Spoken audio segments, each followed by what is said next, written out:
Il s'agit de l'autorisation de la FDA américaine, le vaccin contre le méningocoque de Sanofi destiné aux nourrissons.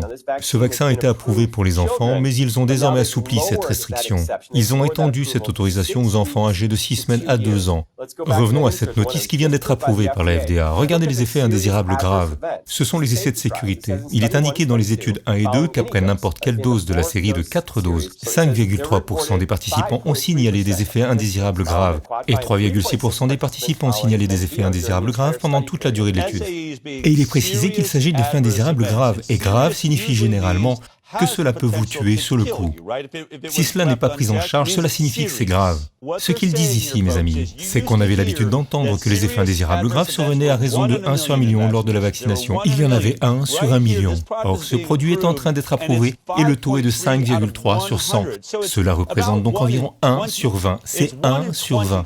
Ainsi, sur 20 enfants, l'un d'entre eux va subir un effet indésirable grave. Imaginez que vous ayez 20 cupcakes à distribuer dans votre classe et que l'un d'entre eux, ne serait-ce qu'un seul, fasse que votre enfant doive être transporté d'urgence à l'hôpital. Laisseriez-vous vos enfants manger ce cupcake? Le masque est tombé concernant ce 1 pour 1 million. Ils acceptent actuellement des effets indésirables graves à raison de 1 sur 20 et déclarent que cela leur suffit.